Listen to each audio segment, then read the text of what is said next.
Avant d'aller plus loin, pense à mettre un petit commentaire, un like et un partage sur la vidéo, ça fait plaisir à l'algo de YouTube. Tu peux aussi t'abonner à notre chaîne YouTube, à notre chaîne Twitch, ça nous fait plaisir à nous. Et tu peux aussi nous faire un petit don pour nous soutenir. Allez, je te laisse avec la vidéo.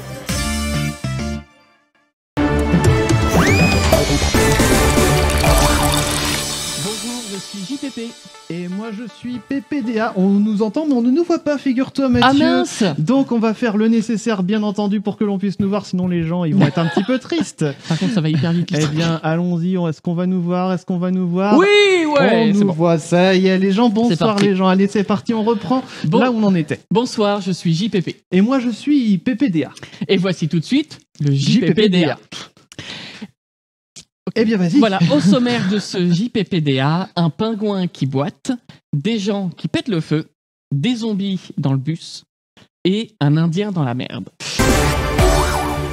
Et on commence tout de suite avec Lucas, le pingouin au pied pas complètement plat. Eh bien oui Mathieu, l'info nous vient de San Diego en Californie. Connaissez-vous l'histoire IIIAAA de ce petit Lucas? Lucas est un pingouin de 4 ans qui vit dans un zoo et puis qui est atteint d'une maladie dégénérative, la pododermatite, qu'on connaît aussi sous le nom de bumblefoot. Et à cause de cette maladie, Lucas souffrait de l'apparition de plaies sur ses pieds, ce qui l'empêchait de marcher correctement. Le zoo de San Diego a trouvé la solution. Et oui, ils ont décidé de lui faire porter des semelles orthopédiques. Elles sont en néoprène et en caoutchouc. Visiblement, c'est très efficace puisque sur une surface plane, Lucas ne boite plus. Bravo à ce zoo qui a bien pris soin de cette alcidée. J'en connais un maintenant qui va pouvoir prendre son pied. Après San Diego, on se rend à San Salvador. Et plus précisément à Nejapa, c'est un peu plus au nord. Un curieux rituel se déroule là-bas tous les ans, depuis un siècle à la fin août. Curieux mais tout à fait sérieux, car cette célébration est classée au patrimoine immatériel de l'UNESCO, c'est dire. Le principe est le suivant, on laisse tremper pas moins de 3000 boules de chiffon dans de l'essence pendant tout l'été.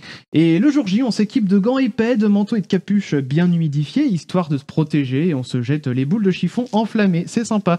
Histoire d'être sûr que ça ne vire pas au chaos, les participants doivent quand même passer par la case éthylotest avant de prendre part aux festivités. Mais pourquoi ils font ça? Eh bien, les habitants de Nejapa font ça chaque année pour commémorer un événement dramatique survenu en l'an 1658. Un volcan était entré en éruption et les habitants avaient été obligés de tout abandonner derrière eux, à l'exception d'une petite statue de Saint Jérôme qui, selon la légende, aurait arrêté la catastrophe. Les participants devaient être tout feu, tout flamme. C'est le cas de le dire.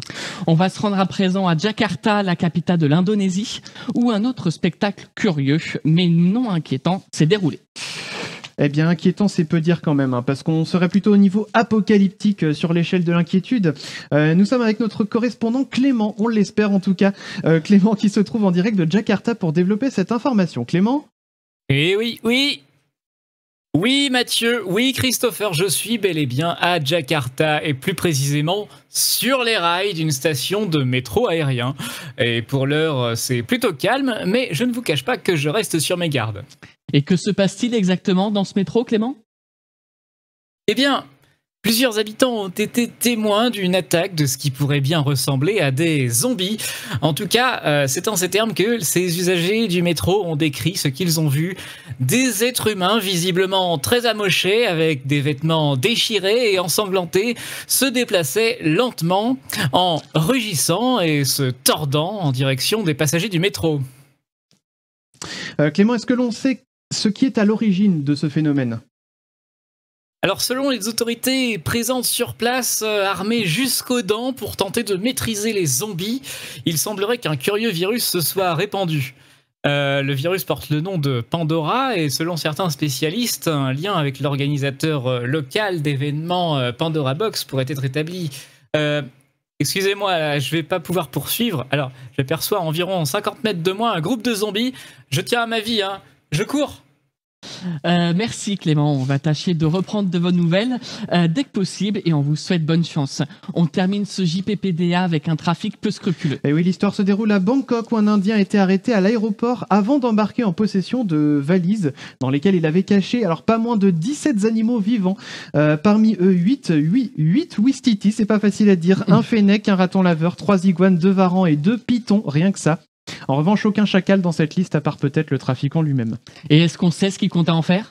Alors visiblement, cet homme transportait ces animaux pour alimenter un trafic à destination d'un marché, alors soit vietnamien, soit chinois, où ils avaient été utilisés dans la médecine traditionnelle, où ils sont visiblement en tout cas utilisés dans ce genre de médecine. Alors c'est pas la première fois que ça arrive, puisqu'en juin dernier, 2 Indiennes avaient été arrêtées en possession de plus d'une centaine d'animaux vivants, dont 50 caméléons et 35 tortues.